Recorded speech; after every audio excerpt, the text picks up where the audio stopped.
Hey guys, it's Kyle again, back with another episode of No Notes.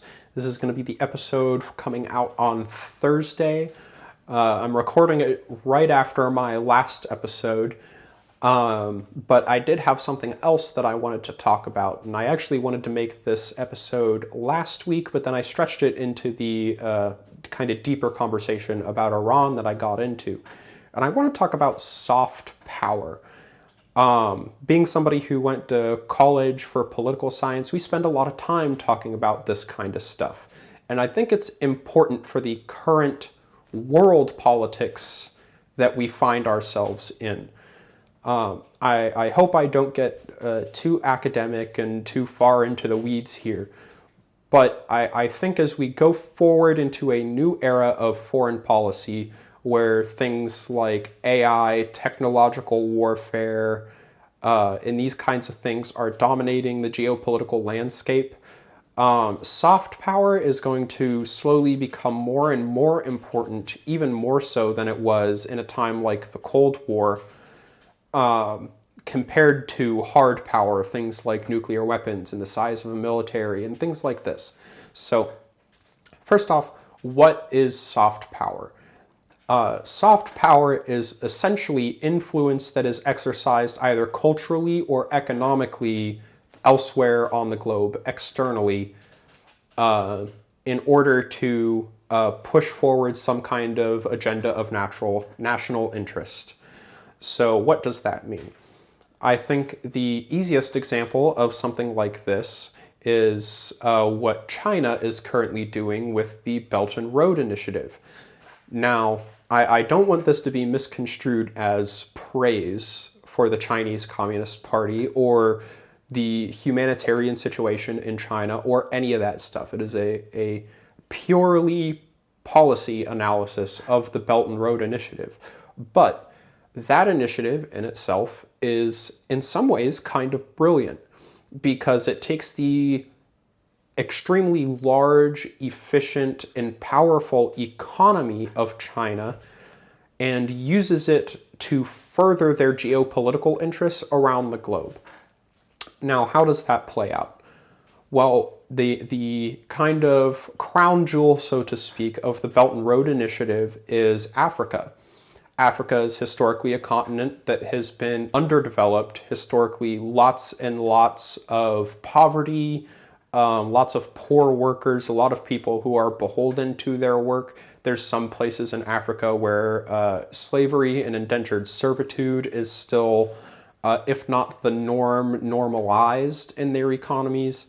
And so it's really ripe for a extremely rich economic power to come in and exercise a lot of influence in those places. And as China looks at the economy we're currently in, we're moving away from an economy based on fossil fuels and oil and coal and dominance of those kinds of natural resources and towards a more renewable economy where things like lithium and cobalt and other rare earth metals are becoming more and more valuable and important to strategic goals, right? And we've even seen this kind of play out in the US's psyche with the minerals deal they made with Ukraine. Now, that's inherently flawed, given that a lot of the rare earth minerals that Ukraine would have the power to give to us or allow us to harvest are currently in Russian-occupied territory, and we have no solution whatsoever, no broader policy ideas to liberate those portions of Ukraine so that we actually have access to those minerals. But putting that aside, the idea is there, right? And China sees these extremely large pools of accessible natural resources, especially lithium and cobalt in Africa. And what they did was they went to these countries and they offered essentially enormous construction loans. And they said, we will build your mines, pay your workers, build the roads and railroads from those mines to refining facilities and distribution facilities, including ports that are more often than not at least somewhat militarized, in order to sell and distribute these rare earth minerals. And this will be good for your economy, it'll be good for our economy and our national interest, especially when either as part of those deals, China gets a large portion of those minerals, or whether China will be the primary buyer of those minerals once those networks are up and running. And so they have taken the immense amount of money that they have and invested it somewhere else in the globe where they can use it to develop that economic interest to a degree that becomes in some way oppressive or threatening to other powers. And this has very much come to the fore of American political thinking, especially as we're looking at things like where chip manufacturing is done, right? That was why the Biden administration passed the CHIPS Act, because they looked and they saw that all of the world's chip manufacturing was in China or Taiwan, someplace that is under direct military threat of China. And if China ever took complete control of those supply facilities and manufacturing facilities, then America all of a sudden would have to pay as much as China wanted, or outright no longer have access to chips that power cell phones, cars, computers, space programs, and all kinds of other technologies that our economy and current livelihood rely on.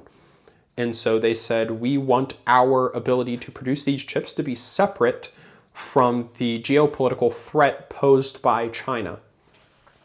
This is why in the Cold War, the Soviet Union had domestic manufacturing for just about everything made in the West. They had their own cars, their own cameras, their own computers, their own circuit manufacturing, their own metal sourcing, their own everything, because they knew if they were reliant on an adversarial power for any of their resources or any of their manufacturing, that put them at risk, essentially. And this is what China is looking to shore up through the Belt and Road Initiative. And this is how soft power manifests itself very practically. And the United States is very, very behind in how it manifests its soft power. And that's why this topic is really important now. Something like the Iran nuclear deal that we talked about a little bit last week on Tuesday is, I think, the closest that America has probably come in recent years to extremely effective soft power. And I think things like NAFTA are extremely misguided notions of what soft power has the potential to be. You know, ideally, NAFTA would have been something like the EU, right? Where it's mutually beneficial, or as close to mutually beneficial and symbiotic as it can possibly be for everybody involved.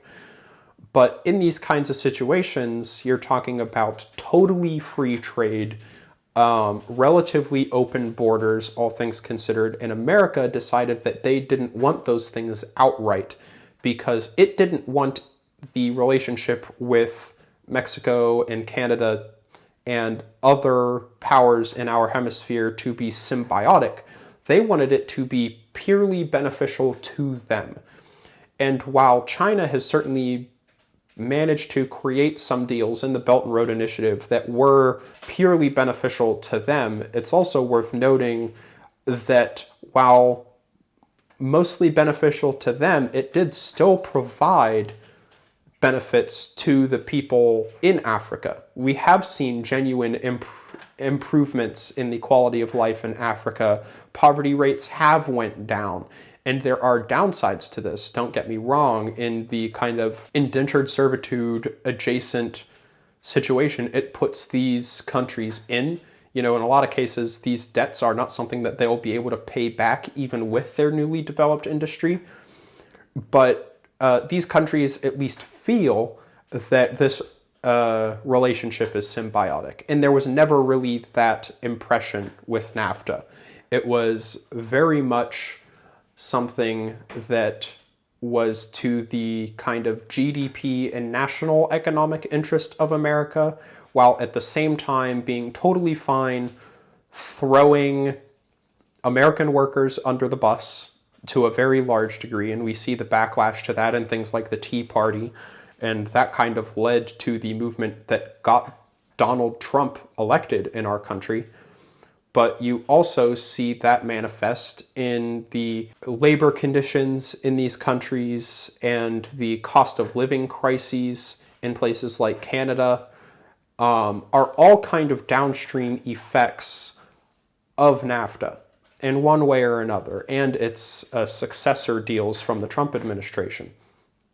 And a lot of that is what led to this tariff regime and what has, elected Mark Carney in Canada and kind of pushed an anti-American sentiment in Canada. So getting soft power right is very important, and we've really lost the playbook on how to get soft power right. And it's because we lost the playbook on getting soft power right that we've had to push for such an insane, and I mean truly insane, investment in hard power, and that's military, right? We've seen such a huge investment in military, and I think it's safe to say that we are not getting what we're paying for in terms of our military. The next most expensive military in the world is China, and they spend roughly a third of what we do on our military. And despite us spending 3 times what China does on their military, I think it's safe to say that nobody feels like we are 3 times as secure or getting 3 times the value out of those military investments. We are still scared of China taking over a place like Taiwan because we don't think that we can reasonably fight off China in that kind of situation. And that's because in the modern world, things like nuclear weapons and technological warfare, with hacking and cyber warfare, things like attacking energy grids through cyber warfare, really levels the playing field regardless of monetary investment. So investing in huge aircraft carriers and hilariously over-budget jet aircraft and new missile systems just doesn't have the kind of value that it might have in 1950, right? These kinds of things don't actually improve our standing on the globe. In fact, they do the opposite. They look at America as a power that could be using its economic strength to invest in other places around the globe, even to a certain degree to advance its own interests, but to advance global interests, making the globe a more peaceful place. And instead, we're pumping trillions and trillions and trillions of dollars into fighting and waging wars, improving our military technology, improving our weapons technology and missile technology and our naval technology, and waging proxy wars, rather than just building strong relationships with other countries. And America has really lost sight of that. And I think the Iran nuclear deal, the JCPOA, is the closest we have gotten to truly realizing our potential for soft power, because it set aside purely military interests and said, what is a way we can limit Iran from getting a nuclear weapon, which is ostensibly a good thing, in my opinion. We should seek to lower the amount of nuclear weapons in the world. I think that's objectively just a good thing. While still advancing their civilian nuclear interests, because they do have a legitimate interest to use nuclear power to power their own country's electric grid, while selling all of their oil to other countries for their own economic interest. That's more economically efficient to them than using their own oil to generate their own electricity and power, especially in a country that doesn't have wide access to things like coal or the natural resources necessary to create a renewable energy grid. So, being able to develop civilian nuclear energy in Iran is of tantamount domestic economic and political interests for Iran. And that's ostensibly why they had a nuclear program. Iran has been saying for decades, since they started their nuclear program, that they really had no interest in nuclear weapons. And there has been really no evidence over the years that they were actively trying to create nuclear weapons, at least not since the very early 2000s. So the JCPOA was a tacit recognition of that. It said, we will help you with your domestic nuclear program for nuclear energy and help you with nuclear plant technology to improve the economic standing of your country and shore up your domestic economic interests if you are willing to allow inspections and more oversight over your uranium enrichment program to ensure that it's not going up towards weapons grade, which Iran had been kind of pushing towards, if for no other reason than as a deterrent. But this economic olive branch from the United States was a message to Iran that we don't have to be aggressive. These other countries are willing to work with us in a diplomatic and economic way rather than threatening us militarily. So they were able to isolate this area of agreement and mutual benefit, create a symbiotic relationship that was very successful. They shipped out all of their highly enriched uranium. They allowed in IAEA inspectors. They allowed the UN to conduct oversight over their nuclear program because it was beneficial for everybody involved to arguably equal measures. They were able to sell more of their oil to places like China and Russia and, other Eastern powers. They were able to shore up their economic interests, and some of the sanctions did get relaxed. And so their domestic economy was booming. They saw increases in wages. We even saw some progress on human rights in Iran. And then Trump came in, tore up the nuclear deal, and all of that good rapport was just torn up overnight. And we are seeing the ramifications of that now. And even though we aren't still currently at an active war with Iran, allegedly, we are in a situation where Iran now has no real reason to take us at our word. Iran has no real reason that they would no longer pursue a nuclear weapon. In fact, they have an active incentive to pursue a nuclear weapon because they look at places like North Korea and Pakistan and go, well, the United States isn't meddling in the domestic affairs of those countries. They aren't missile striking their facilities. Why? Because they have nuclear weapons. They have a genuine threat of retaliation. So why not? Why does it benefit us to not pursue nuclear weapons? If we're going to be faced with animosity either way, why wouldn't we create this thing that ostensibly ensures our security, both at home and in a more broad world politics sense? This is why someplace like Russia, we saw Dmitry Medvedev, Putin's puppet, say that, Russia was willing to just give Iran nuclear weapons. Now, whether they actually go through with that or not, it shows that Russia also realizes the interest in this kind of power negotiation, where if Iran has nuclear weapons, and especially if Russia provides them, then Iran has this rapport with Russia. Russia will buy their oil, they will provide nuclear weapons and security guarantees for a regime that ostensibly just wants to secure its own existence, just like the Kim dynasty in North Korea. So what's the point of all this?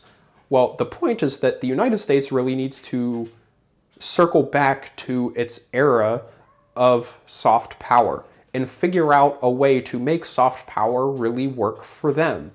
Because it's clear that hard power and military spending isn't working. And this is an area where we can both reduce our deficit, do some good in the world, build up good relationships with other countries, improve the lives of other people in other places, while also saving enough money that it allows us to improve the lives of people here, too. Because, make no mistake, something like Belt and Road isn't just giving a whole bunch of money to Africa. It's also generating a lot of money for the economy of China, allowing them to invest domestically as well.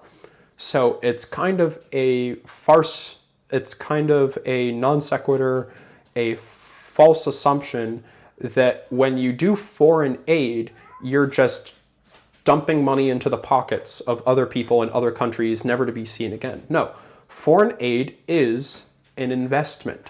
Another example of soft power that has been successfully exercised by the United States but entirely dissolved under the Trump administration is USAID or USAID. And what this was essentially like global disease prevention and other humanitarian programs that seek to improve the lives of people in other countries. Now, on its face, it might be easy to look at these things and say, well, what good does providing like AIDS prevention in Zimbabwe actually provide the United States? What kind of economic value does that create for us? Well, it does hold economic value for us, and I'll tell you why. Because doing those kinds of things in a place like Zimbabwe or Uganda puts in those people's minds from a young age, which it's predominantly children who were getting these treatments and this aid, these vital health resources, they grow up thinking that the US is a generous country. It is a welcoming country. It wants to help other people.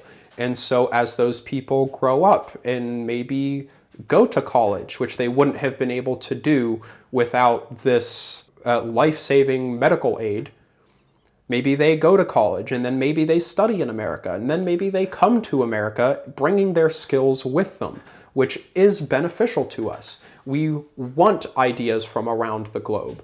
It is beneficial for us to find the top talent wherever it may come from, find the smartest people anywhere in the globe and bring them here to help our economy and our domestic interests. That's good for us. You know, a lot of the most influential scientists of the 20th century were not born in America. They were people fleeing the Nazi regime in Europe. People like Albert Einstein weren't American born. They were people who were drawn to America by the perception of American generosity. So that is very beneficial for us to cultivate in other areas, even if those countries aren't directly like mailing us a check every month to provide us like an economic return. That's too short term of a view to look at something like soft power. So I think for starters, we need to bring things like USAID back. We need to be willing to invest in other places on the globe, not only because I think saving children is a righteous cause no matter who does it or whose interest it serves, but because it does serve our interests. It does bring people here because it creates the idea of America as a place of immense power and a strong economy and a generous economy that is willing to take those people in and willing to take people under their wing and cultivate their own interests and desires in a way that is not possible in their home countries, or at least right now. As we consider how the US might carry itself into the 21st century of new foreign policy, I think soft power is going to be far more important than hard power.